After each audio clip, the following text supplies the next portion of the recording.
Hello and welcome back to Fire Emblem The Last Promise 0% Growth Low Turn Count playthrough. This video will be tackling Chapter 7. We get Sia here, who's a mage that's alright. She's not super spectacular, but she's able to one-round some enemies on this map, and she is good and accurate 1-2 range chip. You'll notice a couple items have been redistributed. Most notably, the Iron Blade has been given to Altares, and the Light Rune, is on Storm. I wasn't kidding when I said we used it. This map is full of nomads, and they're a real piece of work to get through. In order to work around that, we simply just bait them out with a unit that can one-round them at 2 range, and that unit just happens to be Storm. With 10 speed with the Stormbringer, he's able to double most of the nomads. You could technically just one-shot them all with Killer Bow, but it's nice to conserve the uses of it. This map does have a guide end. Siegfried equipped the Killer Lance to enemy phase crit that Myrmidon. We need one of those 2 Myrmidons to die, so we just went with the first one. The enemies do have poison weapons, which makes them relatively annoying, but hey, it's fine. There are 2 side objectives on this chapter. Recruiting the new hero, Noah, and killing that mini-boss of the Nomad Trooper. The Nomad Trooper gets in our way and has to be defeated, and because this is full recruitment, we have to go for Noah anyway. Noah is just a straight upgrade over Shuda, although they do work in tandem quite well.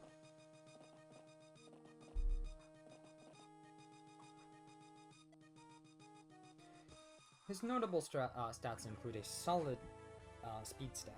He also has B rank in both swords and axes, which means he can use every sword with the exception of the silver sword that we get in this book.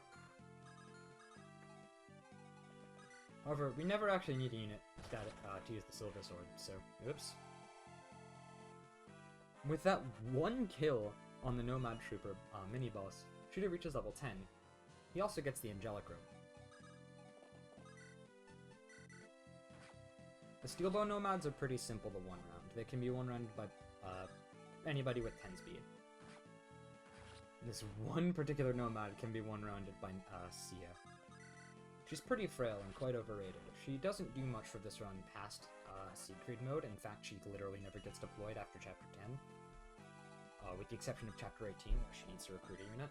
But hey, it's nice to have another somewhat effective combat unit, especially in this map, where we need everything we can get.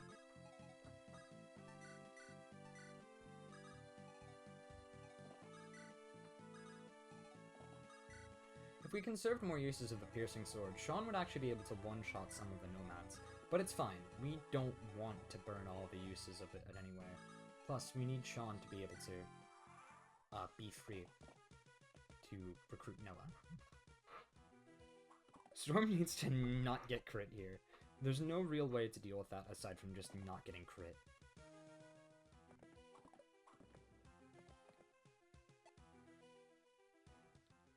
He needs to dodge one of those attacks that go for him, at least.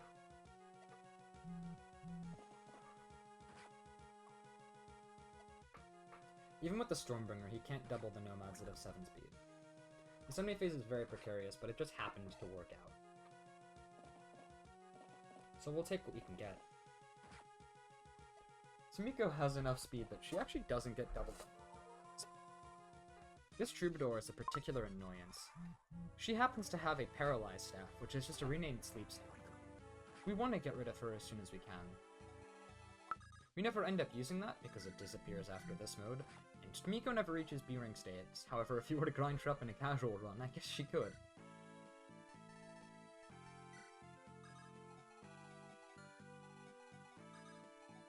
Altares' crit boost comes in really handy.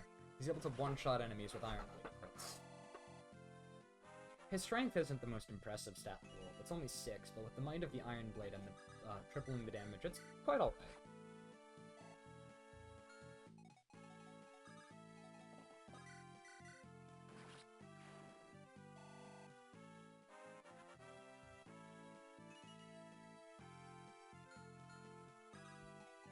To talk more about Noah, because I don't really, he's recruited on the last turn, and doesn't have much to do.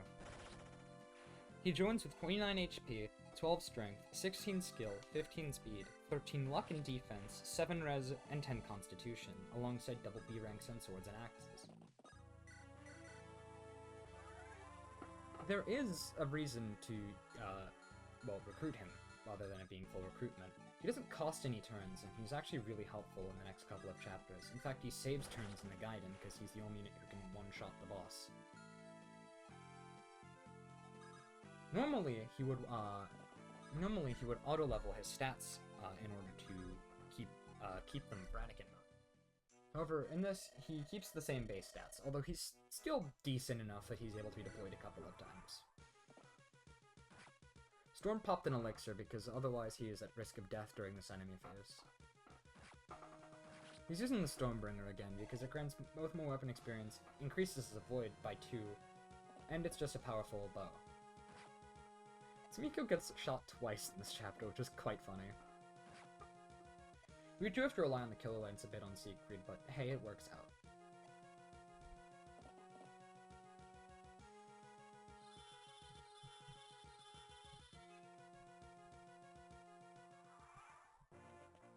We also need to dodge that sleep staff.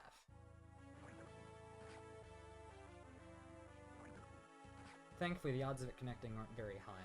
I don't know the exact odds, but they're not super high, because the Troubadour doesn't have the best magic stat. We could have gone for an Iron Sword crit there. The Iron Blade Might isn't necessary, but hey. Whatever a bit of extra sword rank we can get is nice. Altar does promote to Assassin with Fell Contract, and he keeps his crit boost. The other Assassin you get doesn't have his crit boost. So technically he'd be more reliable at fishing for silencers on some bosses. In fact, if you buy him a lot of secret books from a secret shop in chapter 23, he'd technically be slightly more reliable against killing the 2 least reliable bosses in the game. But his overall other stats are completely outclassed, as is his sword rank. So in the end, it evens itself out.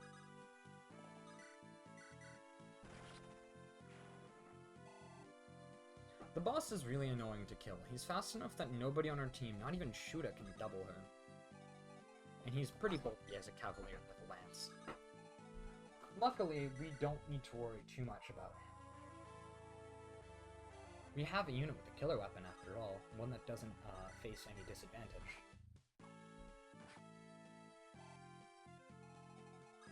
I hope you're starting to see the appeal of Storm. I wasn't quite sure who that angelic robe ends up going to at this point when I recorded it, but it just ends up going to shoot us, so he easily could have just popped it then. He equipped the Lance Reaver just to have better evasion here.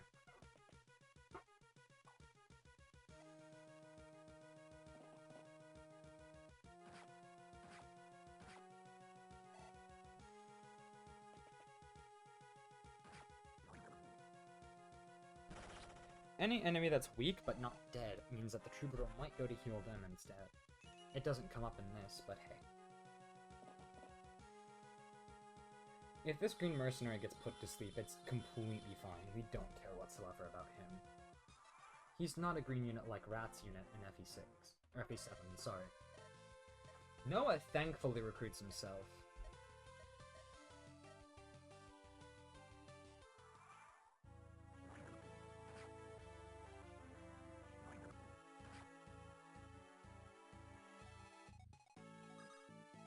We spend the next couple of chapters doing somewhat risky things to train up Noah's sword rank, because I wasn't sure if he'd ever need to use the silver sword. As it turns out, he never needs to use it, so I should have just kept him using the steel sword he joins with instead of the iron blade. That's my mistake. Getting a double crit would kill that Armor Knight outright, but it doesn't really matter.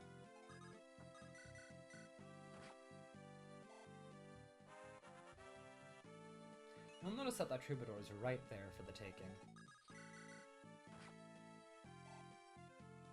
We chip this Cavalier down to low health so that we can get a kill with Sean. And then we just have Noah just one-shot this Troubadour. Paralyzed Staff is just a renamed Sleep Staff. We don't care about it at all. We'd sell it if we needed money, but we don't. I guess, spoiler alert, we're never visiting the robe shop in Siegfried mode. We just simply don't have the time.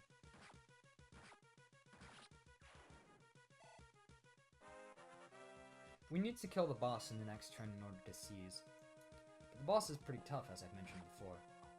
Luckily, despite the fact that he has a javelin, he also starts with a different weapon equipped. All we need is for Storm to not be dead, which we can do by simply having him dodge from one attack over the past couple of turns. Poison cannot kill him from 7 HP, so we're fine there. We're still trying to feed Arthur, even though at this point it's already clear that he's never going to reach his promotion level. Siegfried needs to be take a little bit of damage. We could have given this boss kill experience to Storm. Or to Shuda, but he's already reached level 10. So we might as well feed it to Storm. This kill is not reliable thanks to Storm's low skill, but hey, it works out. Gets a nice chunk of experience from it.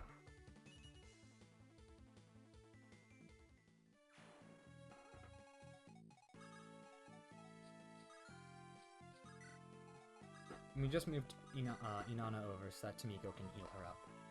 Now, a bit of a disclaimer. I completely lost the input file, and I don't know the initial RM string that the Gaiden took place on. As such, I'm not going to be able to re-record the Gaiden chapter for this map. So you're just going to have to deal with the old, slow commentary of that. With that, thank you for watching, and I'll see you next time. Not in Chapter 7X, you'll see the old version of me. But you'll see me next time for Chapter 8. Bye.